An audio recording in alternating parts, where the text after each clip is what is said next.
Thank you for joining us for That Solo Life, the podcast for PR pros and marketers who work for themselves. People like me, Michelle Kane with VoiceMatters, and my wonderful co-host, Karen Swim of Solo PR Pro. Hi, Karen. Here we are. Another day, another episode. How are you? I am good. Thank you. It's funny for listeners who will later see the video. I feel like took myself back to 1970 for some reason today. Like I'm wearing a headset over my head today and I have this purple thing on the back of my chair because it's freezing in my office. And so, yeah, I'm good. It's all good. It's all good. Karen Swim, hippie Karen Swim, coming to you from 1972. I'll send in my radio request later. Oh my gosh. Well, I'm excited about our topic today because it's something that really helps us do our day today. And the theme of the day is let it go. And no, we don't mean just run away from your desk and never come back. Are you sure? Well, it has been that kind of week so far, but I'm going to grit my teeth and get through it. No, it's about, delegation. What can we delegate? Because how else can we grow our business? We have a finite amount of time and energy. And of course, we solos have a whole lot of get up and go and, let's do all the things. So how do we marry those two ideas to achieve the most success? We're just going to touch on some points of things you can do. Yeah, and I feel like this topic comes up actually quite a bit of, what are the practical ways that I can relieve some of my load and gain back time so that I have the opportunity to work on the business and the opportunity to do more strategic work for my clients. And so I'm looking forward to chatting about this today and offering up some practical tips on here are some things that you can think about. Yeah, exactly.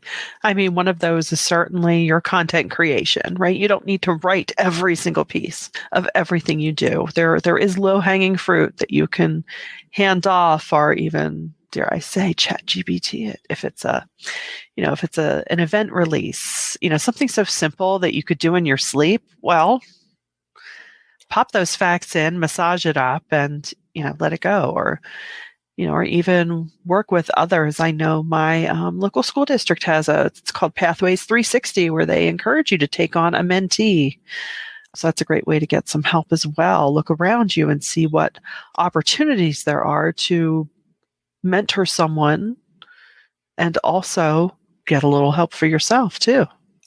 I completely agree. And realizing, we should have set this up top, but as you delegate things to other people, you will have to realize that there will be a period of time where you will need to train people on what you want.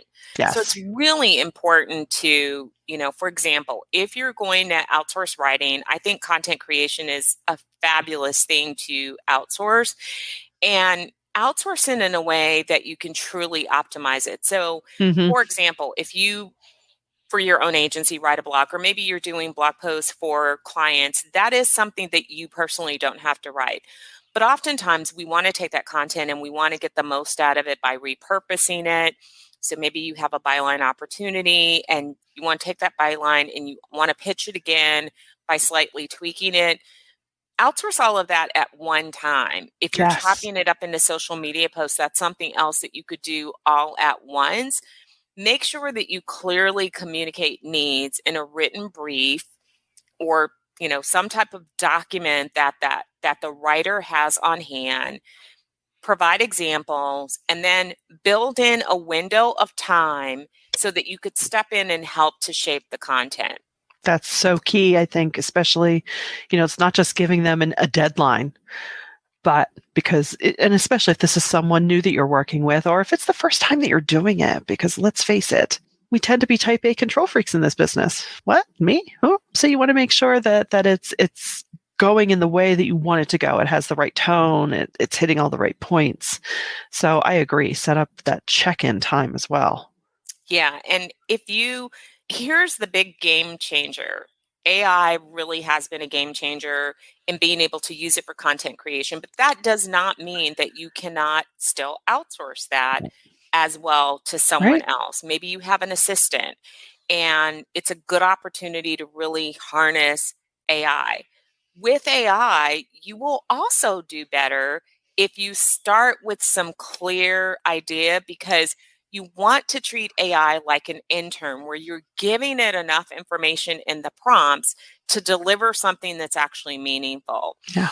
So the more you use AI, the better that you get at getting better results because you're giving better input. And so you have to, realize that AI is a computer. So in the same way that you perform a Google search and you don't want to say, hey, find me a Mediterranean restaurant, where in the entire world or in your neighborhood. You want to give it specific information, because the more specific that you are, the better the answers are going to come back.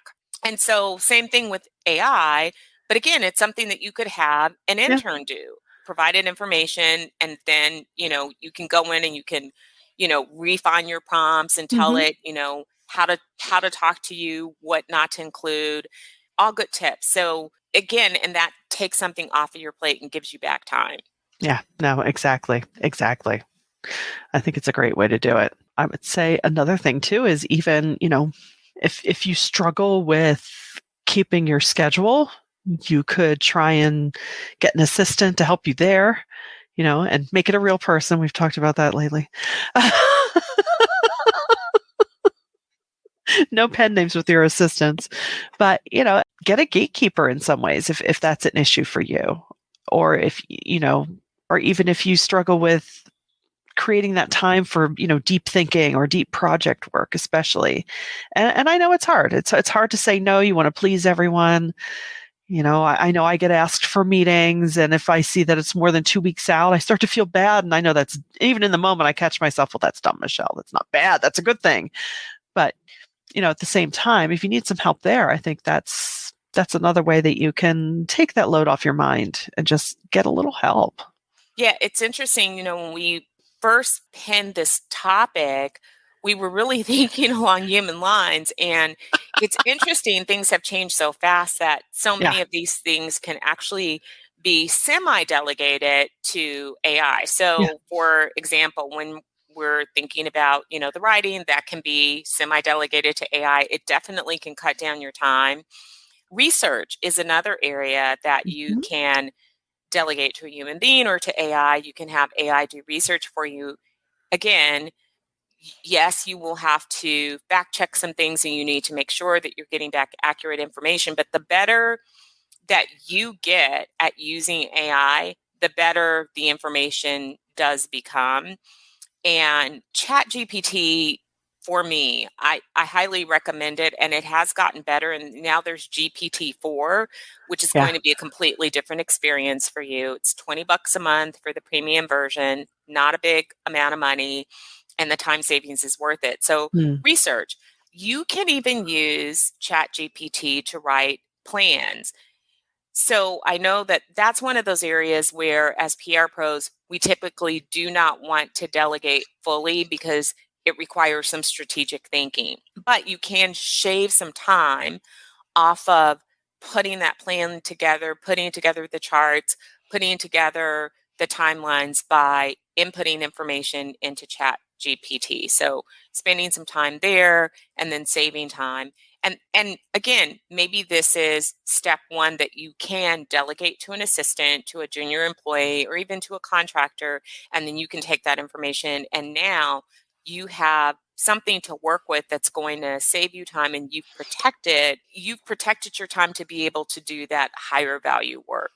Yeah. And I think, especially, I know this is often my experience, and I think it is because, not just because it's a lot of strategic thinking, but let's face it, these are ideas that come from our minds, and well, that sounded dumb, but you know what I mean? It takes your energy, really.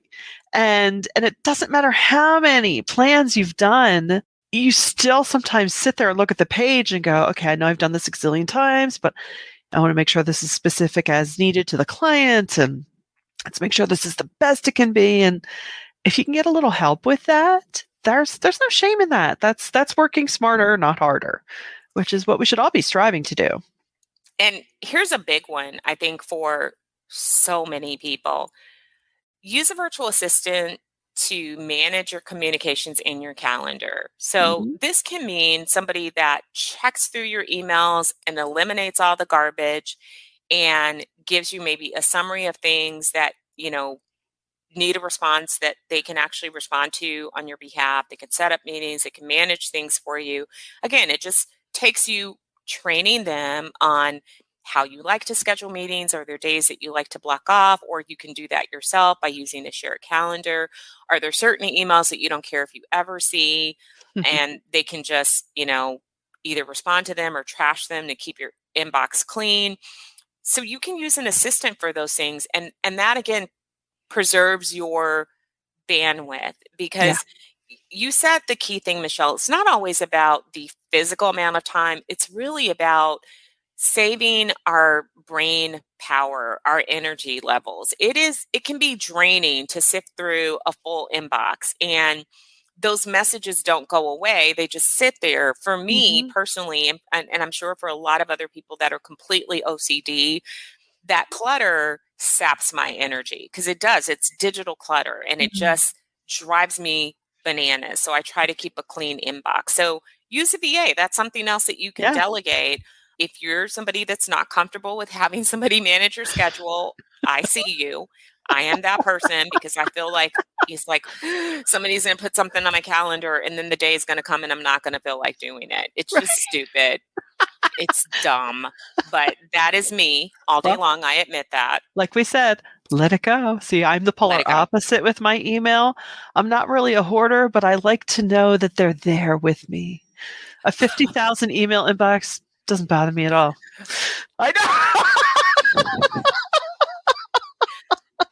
That just gave me it just gave me anxiety. I am also I think I've inherited my grandmother's depression era mindset. I might need that someday. I don't know, but that's what search anyway. Yeah. Yeah, yeah. And So my mentality is, you know what, you can find anything on the Goog. I can find it again. I don't care. I I It's just I just go. had to drop that in because I'm like, Yeah. oh, I'm good. How many am I up to? You don't A want to full know. inbox does not give me joy. I'm just saying. Oh my goodness! But I think because we've mentioned it several times throughout this podcast episode already, it is that training time, because I know for me that's a hindrance to making this happen, and many times is, well, I could just do it myself.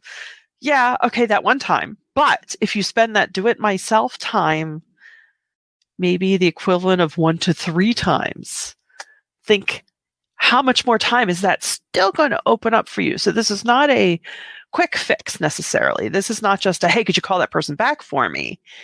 This is an investment in your business and its growth.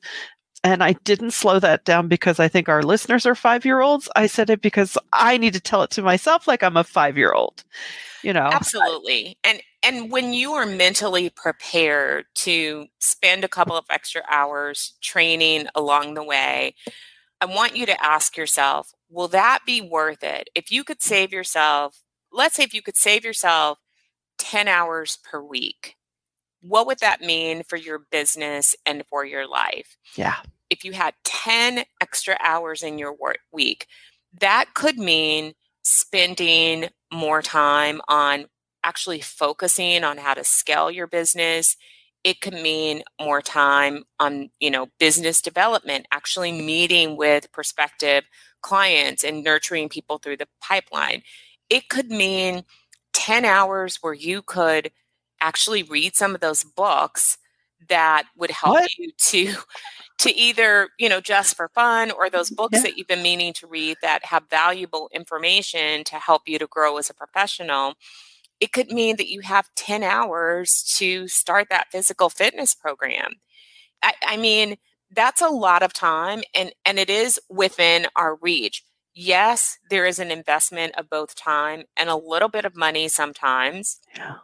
but it pays off, and you don't miss either. You don't miss the investment of time or of money when you get to the other side of it and realize, oh my gosh, I should have done this years ago. It's, bookkeeping is another thing. Why are you doing your books? It's just such an arduous task that you can outsource to a professional who can do your monthly books, have you ready for tax time. All of that takes a lot of weight off of your Mhm. shoulders, and we're all about relieving burdens. And so you have to stop looking at the pennies in front of you and thinking, oh my God, I don't have, 2 extra hours today to go over this stuff, or I Right. don't have 3 extra hours this week to look at this. And oh my gosh, I have to spend how much to do this, because it's going to save you on the other side of it. So, you know, first of all, is shifting your thinking and understanding that you're worth it and that this stuff really has value. Yeah, and I think that is key. Think of this as a mindset exercise, because our mindset is everything. And it's interesting. I've been in a couple of meetings lately where just in the course of our discussions, and I just speak from the position of, sure, I'm a solo. I spend a lot of time by myself here in the office, and you work with clients and stuff, but they're clients. You're doing their work. But when you're in some other circles, and not quite sure what my point is, but it just elevates what you do in your mind. Sometimes we can discount what we do just because it comes easy to us, because yeah, whatever. We're just doing our thing, and you don't sometimes feel the effects of what you're doing. So it is important to have those experiences, and you have to free up your time to get there. And experiencing those mindset check-ins, I guess I call them, because it's so important and valuable to you as a person and as a professional, and realize, oh, yeah, okay, this does matter, and yeah, okay, this is good. I'll say it this way, one of the best things that you can do for your business is to really fully embrace that you are a business owner, Mhm. that you're not just a worker bee. Yeah. And so when I hear people say, "Oh, I just go into Canva and do my visual content," or "I just do this. I just go here and I do that." You're doing a lot. But if you were the CEO of a Fortune 100 company, would you be popping into Canva and creating your own images, or would you be delegating that to someone else? So you have to really stop yourself Yeah. and think, just because I can doesn't mean I have to. And the more that you embrace that role, that you are a business owner, and that does not mean that sometimes you're not doing some of the things, Right. because it's great that we know that sometimes you got to do what you got to do. There's the labor shortage. Sometimes you can't find people. You need to understand the parts of your business, but you're a business owner. And the more you act like it, the more that your customers treat you like that, the more Mhm. that you grow up in how you price your services and Yeah. how you take control of your business and how you start to increase your confidence about what you're doing. But Yeah. as long as you hold yourself down in that worker bee position, you don't realize that it's impacting other areas of your business. So I love Canva, but I have somebody else use Canva. I love all these tools, but I'm not doing all of those things because everything is not mission critical for me personally to do. And again, we PR types are such control freaks that we hate to, like, it's like, you pry this out of my dead cold hands. But we have to let go, and we have Yeah. to understand that even with training, people are not going to do things exactly the way that you do it. But the way that you judge it, is it effective? Does it get the job done? Are my clients happy? Right. Right. Is it producing the outcome that's desired? If it is, let it go. They may Let it not do go. things the same way as you do. I promise you, they will not. It's okay, because you didn't have to touch it. And so that's your goal, is to find those things that, you know what, I didn't have to touch it. It happened. It worked. It's great. Yeah. Let it go. Yeah. Yeah. And all the more reason to have things like brand guidelines at the ready as you train the people. If they know the colorways and the fonts to use, and here are all the assets, it's less likely to go off the rails. So we can get And our control in that honestly, way. yeah, we've talked about this before. One of the benefits of starting to delegate things in your business is that you also now start to have this documentation Mm, around your business, your process, your workflows. So, in the event that you do need to take off for a period of time, and maybe you need to have another solo come in and cover for a time, maybe it's maternity leave, maybe it's paternity leave, maybe it's caregiving that is taking you away, maybe it's a vacation. For any number of reasons, you may need to take a lesser role in your own business. You have documentation that makes it much easier to bring somebody yeah, alongside of you into the business. Or maybe at some point you just want to expand and you want to team up with another solo or two or three or four or 10. You have processes, and so it makes yes, it easier to slice and dice the work and to share with people how your business works because you've already started this process. yeah. Systems make the world go round. They're beautiful things. And by the way, that documentation is another thing that you can delegate. And, it's like anything. The more you do it, the easier it becomes. So we hope that this little pep talk to you and maybe to ourselves a little bit has been helpful. And if you do find this content valuable, please share it around with your friends and your colleagues on all your socials. We would really appreciate that. And we do appreciate you giving us part of your busy day and listening to That Solo Life. And until next time, thank you for listening.